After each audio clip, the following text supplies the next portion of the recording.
Welcome back to the channel, everybody. My name is Benchwarmer, and today we're going to be taking a look at the Protection Paladin in the War Within. We're going to be looking at how it plays. Is it easy to pick up for new tanks, new players, and also something that's very reminiscent of old playstyles of Paladins? What are the strengths of it?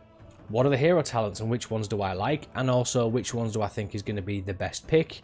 Things I would like to change with the Protection Paladin moving forward, and where it will fit in the War Within. So Paladins hold a very special place in my heart because it was the first class that I ever got to max level all the way back. It was the first class that I played, and it stuck with me throughout my entire history of World of Warcraft. So it filled me with so much joy and happiness that I was able to play it on the beta and consider it as a main. So let's talk about how it plays. If you have played Protection Paladin in the last decade, there hasn't changed that much when it comes to the playstyle. You still build your holy power and you still spend it in exactly the same way.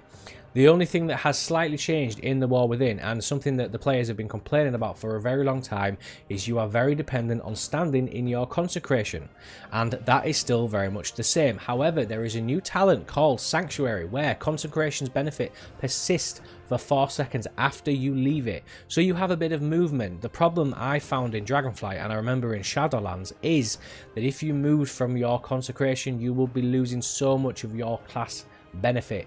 And people complained about it. They have finally listened and put in a talent where if you leave it, you still gain that benefit. So you can reposition and then put another consecration down, no problem. That in itself is a huge change, and I'm very, very happy to announce that it works very well. But it very much plays the same. Nothing has changed other than that from what I can see.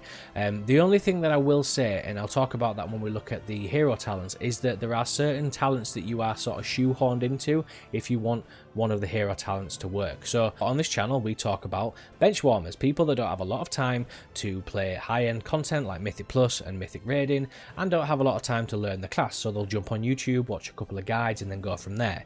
So I'll be happy to announce that it is very easy to play. So new players that want to try out tanking or any other of the specs, Paladin is a very good start for you. However, what I will say, you have a lot of utility at your disposal, and there's a very big difference between someone who knows how to tank and as a Protection Paladin, but someone that knows how to play Protection Paladin to its fullest, because you have so much support for not only yourself, but for your whole party. You've got Blessing of Protection, Blessing of Freedom, Blessing of Sacrifice, Blessing of Spell Warding, Lay on Hands, and a few others that I've not talked about that have so much support potential. But you'll need to know when to use them properly, how to use them, and when is the best time for each spell.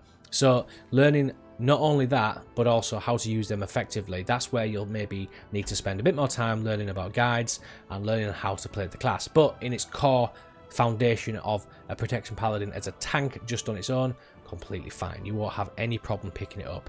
And I think as bench warmers, just like me, picking up a Paladin, you'll be completely fine just to start out. Let's jump into its strengths, and I'm going to lean into what I was just talking about with its utility, because the strength in a Paladin and a Protection Paladin is its utility. You will always see a Paladin, at least one of them, in a raid situation. In the race to world first, there has always been a Paladin, and there will always will be a Paladin, because the utility of it is so diverse.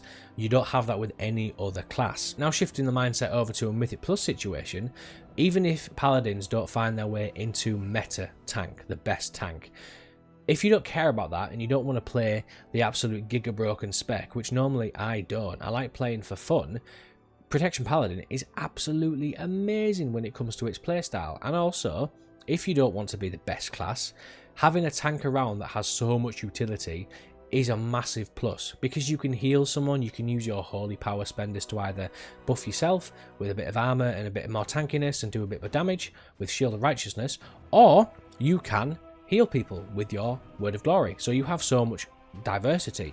And also, like we mentioned before, Blessed of Sacrifice, Freedom, Protection, Lay on Hands, you can throw that out to all of your party and you can protect them. So if you want to feel useful, you want to have fun, and you want to have a really good playstyle, then the Protection Paladin is perfect for you. And since we're talking about all the utility that a Protection Paladin brings and the benefit to the party or raid, this is a great time to talk about hero talents. And yes, I'm looking at Lightsmith, because wow, when I played this, I was pleasantly surprised with how well it works and how fun it is to play. So Lightsmith is absolutely busted and it seems so much fun. When I was playing it on the beta, I was having an absolute blast and it seemed a little broken, so it might see some tuning, or that's what details was showing with how much healing it does and how much damage it does, so it might be details, who knows, we'll find out in the future. But looking at Holy Bulwark, you can either give it to yourself or to another player, and then you gain a 15% max health shield, which then stacks. Sacred Weapon either gives you a damage buff or a healing buff to nearby players,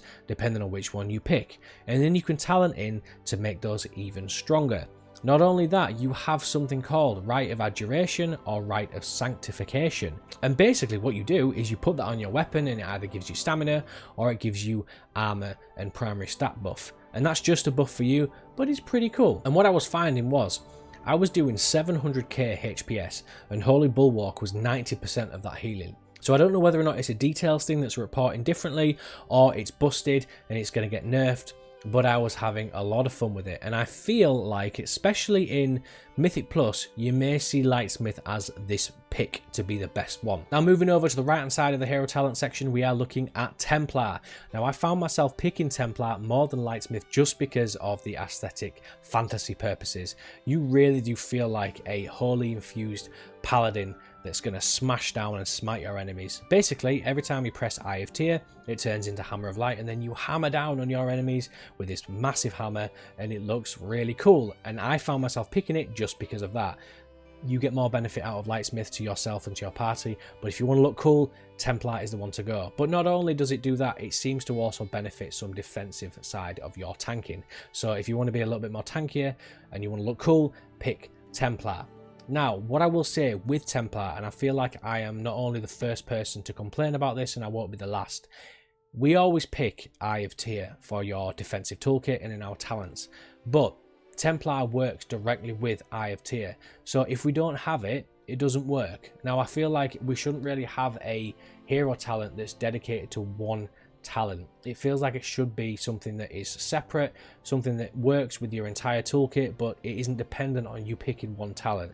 And this might change, I'm not too sure, but I feel like I won't be the first person to complain about it, because if they, in a different world, and they may very much do this, if they buff other capstones for your Protection Paladin, you may find yourself not needing or not wanting to pick Eye of Tyr, and if you don't pick Eye of Tyr, you don't get Templar. So that is just a small thing that I'd like to see changing, but that is hero talents. And one final discussion point before we round up this video: it might be a bug, it might be something that gets fixed, this is beta, and if you've watched this video in the future, it might be completely irrelevant, but what I was finding was Word of Glory wasn't healing me for as much as I would have liked. Now the tooltip says it gives me 250% of my missing health. It wasn't doing that, and I was quite shocked to see when I was getting to a point where I really needed to use it and it was giving me like 5% of my health, maybe even 10, and it wasn't as good as I was expecting. It might be a bug, and I know other people have complained about it, so it might get fixed. I think it's probably a bug because it isn't buffing me as much as I would have liked, but we'll see where we go from there. But anyway, that is a complete wrap up of Protection Paladin. I'm going to finish up there. Let me know in the comment section down below what you think of this video. Do you feel like you're going to be playing Protection Paladin in the War Within when it goes live? Do you think it needs some changes? Do you agree with me or disagree? Anyway, I am Benchwarmer. Thank you for stopping by. If you like the video, hit that thumbs up, write a comment down below, and smash that subscribe button. And I will see you guys in the next video. Take care. Bye bye.